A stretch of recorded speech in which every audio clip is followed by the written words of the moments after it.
皆様こんにちは。私はここ東京 JR 田町駅の近く、芝おかめ寿司5代目店主永谷文彦と申します。うちは江戸の終わりからずっと、この地で寿司屋をやっておりまして、安政2年1856年創業といいますから、もうかれこれ170年近く経つわけでございます。さて寿司屋と申しましても、皆さんはほとんどの場合カウンター越しに私たちを見ていますから、実際どんな仕事をしているのか実はよくわからないんじゃないかということで、今回私が寿司屋の一日を紹介させていただきたいと思います。朝は6時半、早いうちから私の仕事が始まります。豊洲市場へネタの仕入れに参ります。やっぱ今日はどんな魚があるのかなとかね、タチウオがいいかなとか、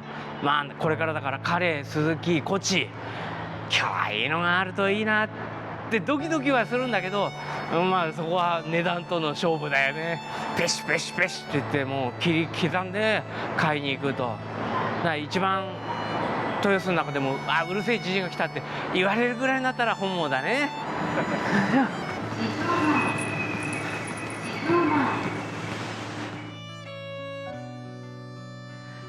朝の豊洲市場です。たくさんの魚介類が並んでおります。気も引き締まるというところです。そういうとこ出んだね。足りめえじゃねえかよ。これで売ってんだよ俺よ。ご苦労様、頑張ってね。以前はこれが、築地という町でございましたが、昔は私黄色い長靴を履いてね、幼稚園の頃でございましたが、3代目の親方、私の祖父、一緒に歩ったもんでございますが、名前は豊洲に変わっても、中の心意気、これは変わらない。とても綺麗で近代的な市場、豊洲市場ということになります。なんだよ元気ねえな。何が今日はお手頃なんでしょうか。今の季節、ゴールデンウィークの季節もの全裸が入りました。全裸入ったの？全裸始まりました。夏はいいね。魚が豊富で、この魚市場、野菜はやっちゃば、魚は魚菓子。時代は変われ、商ってることは一緒なん。鮮魚を手っ取り早く大量にさばく。ここで見分けるというのはなかなか慣れないと難しいけど、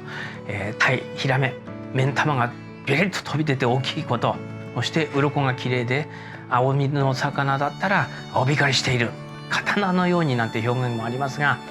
この中から目を利かして凝らして、適価で買い求めると、ここが私の腕の見せ所でございます。いくらまでになるのそれ？これ安いんですよ。いやいくら？俺が来たんだからよ、お土産なかったら俺帰れねえぜ。朝のひととき。でもここ来ると元気になるからね、面白いんだよ。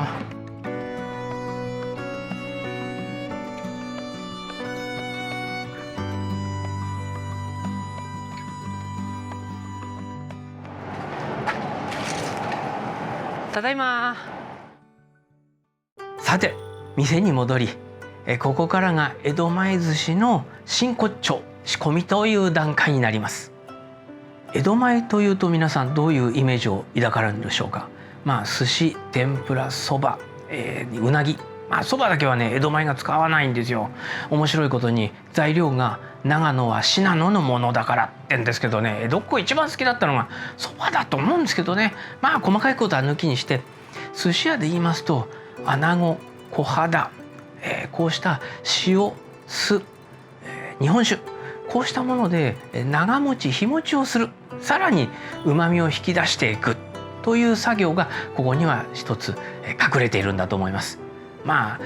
細かいこと言うとね、東京湾でその頃江戸湾って言われたところで取れた魚だけを商うっ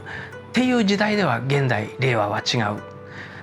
そこに仕事をしてあるかどうか、江戸前の仕事が施されたどうかで江戸前寿司という言われがあるんじゃないかと思います。寿司と言われて、魚はどこの何の季節のなんてことをこだわる方が多いんですけども、実は握り寿司の半分はシャリ、ご飯ですね、これにも味が必ず仕込まれている。で、うちのおかめ寿司としてのこだわりというんではないんですけれども、先代から受け継がれた酢塩のみでこれを味付けする。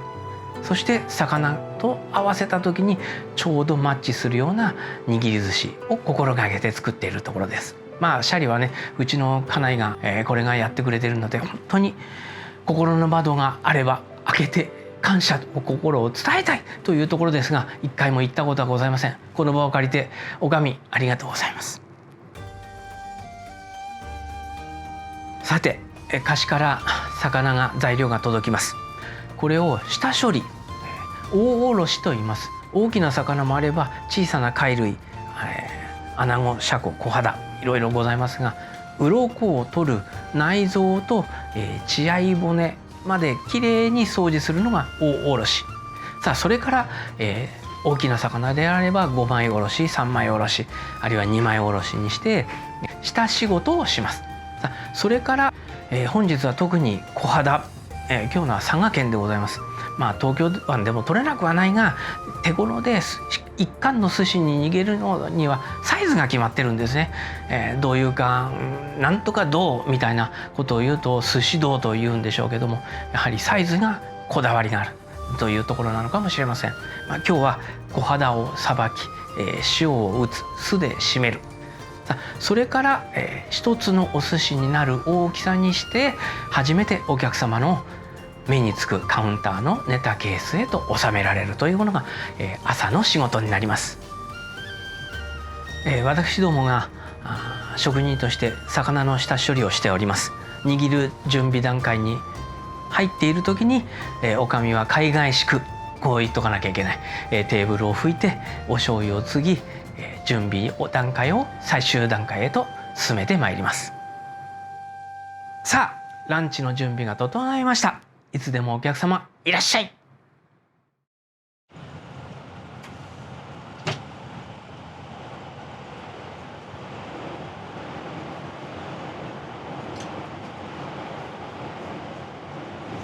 参ります。いらっ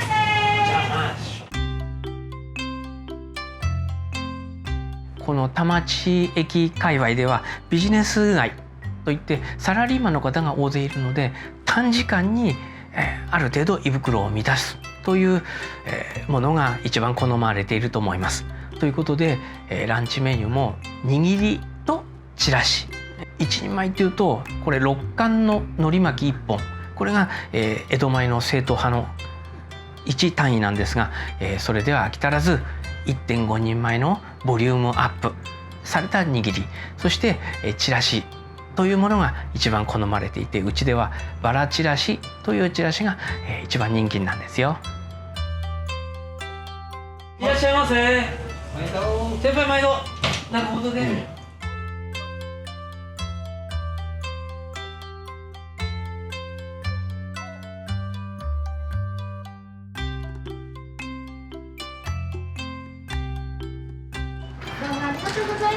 ありがとうございました。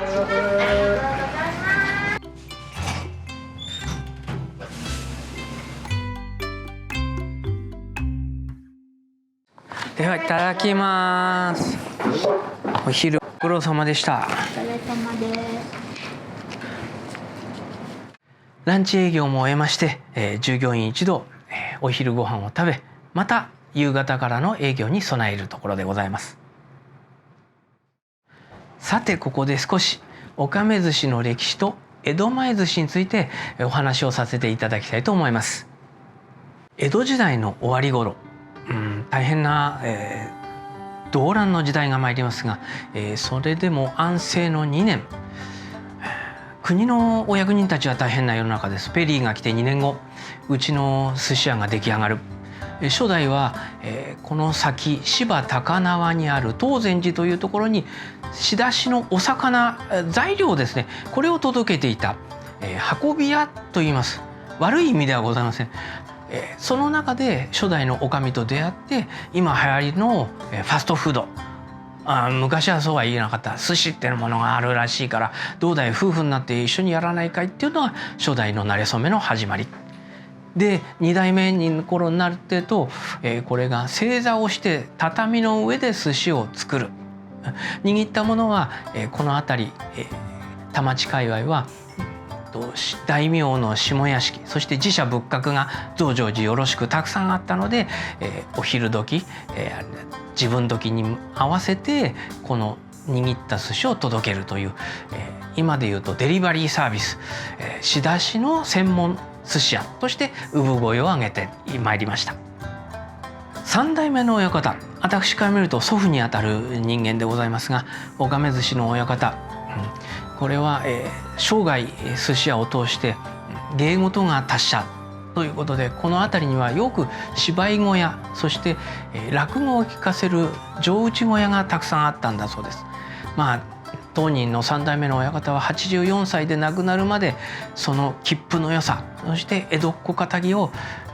地で言ったような親方でございました。時が移り4代目の親方の時代と申しますと、昭和の初期から20年代、折しも太平洋戦争の時代を迎えます。で、文字通りこのおかめ寿司も戦災に遭いまして焼け野原、その中でバラックを建てたり、どうにかこうにか周りの人々の助けを借りて今までのれんを絶やすことなく続けてまいりましたのは事実でございます。本格的に商売を再開できたのは昭和の29年、この辺りだと思っております。この芝浦芝浜というのは落語にも当時出てくると同じで、皆様ご存知の通り漁業で栄えた町、それが時代を経て高度経済成長の波に揉まれるも、おかめ寿司がこの5代という代を告げたのは、何を隠そう3代目の親方が頑としてこの土地を守り抜いた、こののれんを私5代目に引き継がせてくれたということに他ならないと思っております。そんな3代目の親方の江戸っ子の切符を、これを継いだ私のこだわりとしては、お客様のまた来るぞ、うまかったの一言がいただけるかどうかということになるんじゃないでしょうか。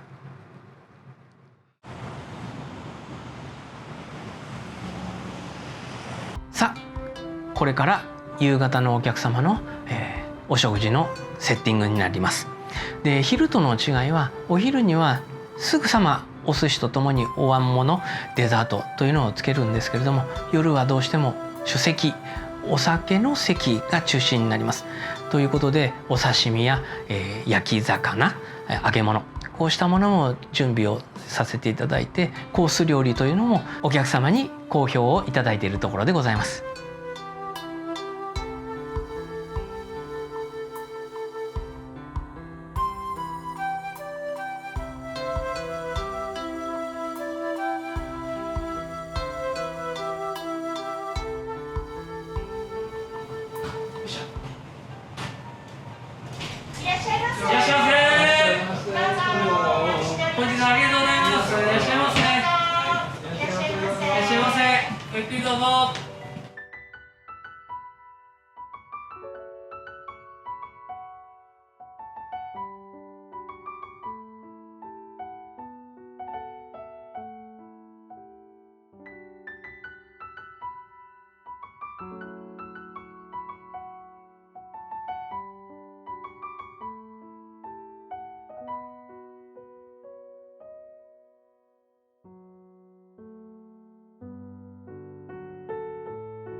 昨今で問題とされているフードロス、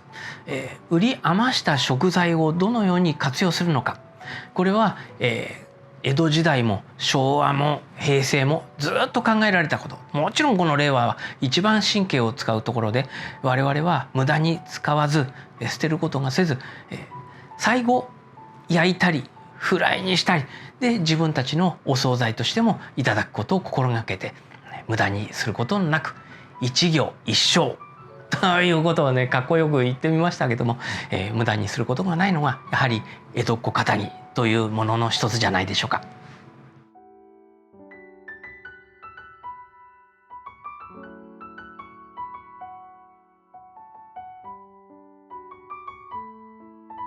こうしておかめ寿司の一日が終わります。